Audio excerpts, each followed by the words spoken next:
everybody? Scott Golden here with the Golden Opportunities Coaching YouTube channel and the Pro Wrestling Logic YouTube channel. Welcome to those of you who are new. Welcome back to those of you seasoned veterans of what we do around here. This is the AEW review for the 11th of February 2022. This is the AEW Rampage review. Not exactly a great show by any stretch of the imagination. Kind of a throwaway, but at the same time, put some decent people on TV and then others who don't belong. Anyway, Young Bucks with Brandon Cutler defeat Rocky Romero and Trent Beretta 13-23.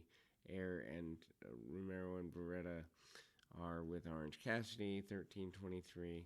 No entrances to start the match because, well, we need to get our spots in. Actually looking like stars, acting like stars, doesn't matter, spots in.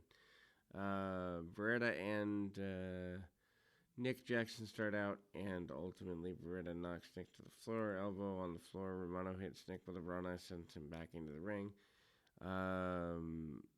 Then there's a knee strike, clothesline, near fall. The Young Bucks try to fight Romero and Beretta off 2-on-1, but they end up eating a double clothesline, double knee strike, which sends the Bucks to the floor. Back on the floor, the Young Bucks decided they had enough and headed up the ramp. Romero and Beretta chasing after them, walking into a pair of super kicks. The Bucks then ran back into the ring to encourage referee Rick Knox to start a 10 count. The Bucks had a double team neckbreaker on Romero and then tried to knock Beretta to the floor with a kick. The Bucks send Romero to the floor, and Nick hits an assisted moonsault on both opponents on the floor.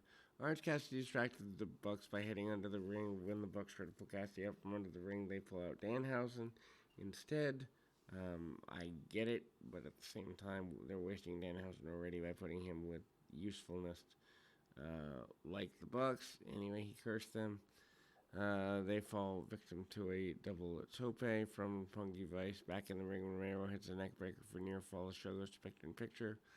Back from the break, Matt mocks Romero by standing in his corner and rooting on him to get the hot tag. Beretta's on the floor. The Bucks mock the best friends hug, and Romero takes them both out with a Rana. He gets a hot tag on Beretta, who takes out Nick. The clothesline, drops Matt in half suplex. Beretta follows up with a tornado DDT on Nick.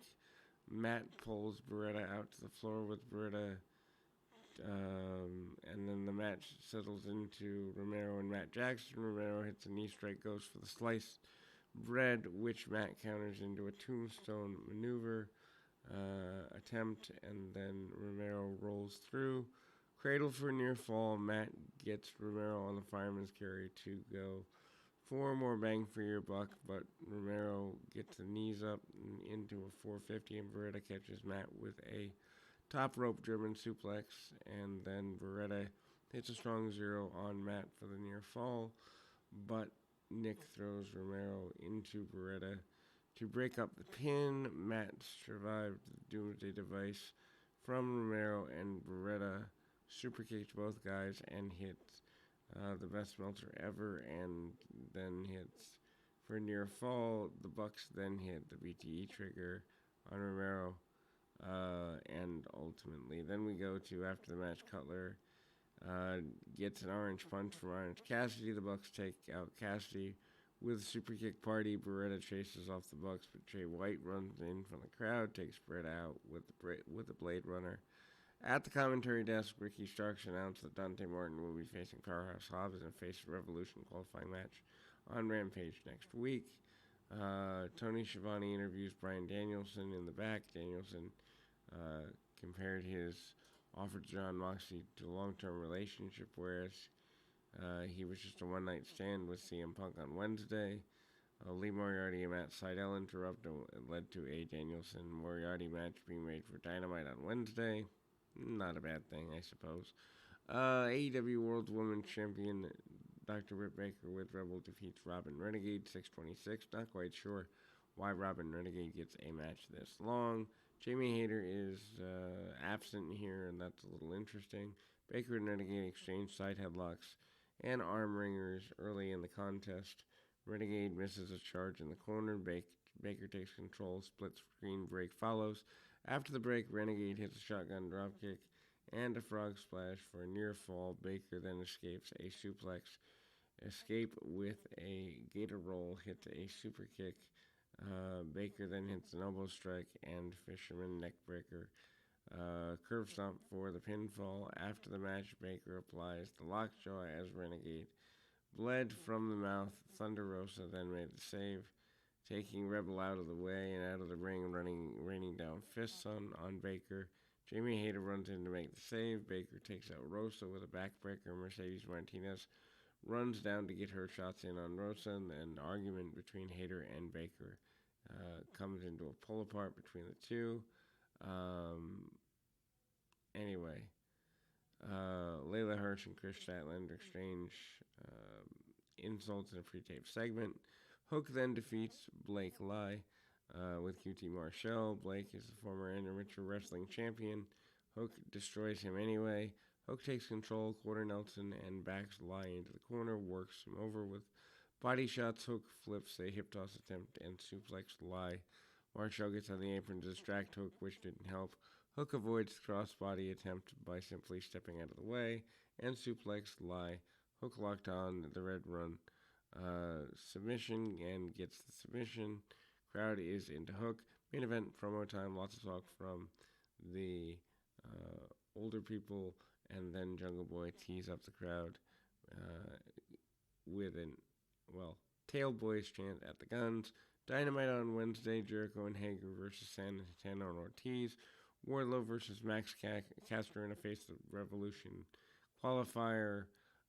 Thunder Rosa, Mercedes Martinez in a no DQ match. Lee Moriarty, Bryan Danielson, and Sammy Guevara and Darby Allin for the TNT title. I had forgotten that Sammy was champion already. Trent Beretta and Jay White and Dante Martin and Powerhouse Hobbs take off on next Friday's Rampage. Then we go to the Jurassic Express defeating the Gun Club for the World Tag Team Champions. Jungle Boy hits a tackle and gives crotch chop, takes down his opponent, Step Up Rana. Colton comes in, gets a lariat for his trouble. Luchasaurus gets tag and chops Austin. Jungle Boy comes off the top with a senton near fall. Colton then gets the build to the tag and absolutely nails Jungle Boy with a lariat. The Gun Club takes control. The show goes to split screen break. Back from the break, the Jungle Boy breaks free from a chinlock and dumped Austin to the floor. Colton misses a splash, but hits a backdrop suplex on Jungle Boy after the fallout and gets the tag to Luchasaurus. Austin goes to the floor. Jungle Boy hits Austin with a super kick and then gets tagged to Luchasaurus and tosses around both guys, and Guns are in control, are temporarily not in control. Luchasaurus nails the Guns with a double clothesline. The Guns escape with a double chokeslam and drop to the floor. Jungle Boy hits the Guns with a tope con hero back in the ring.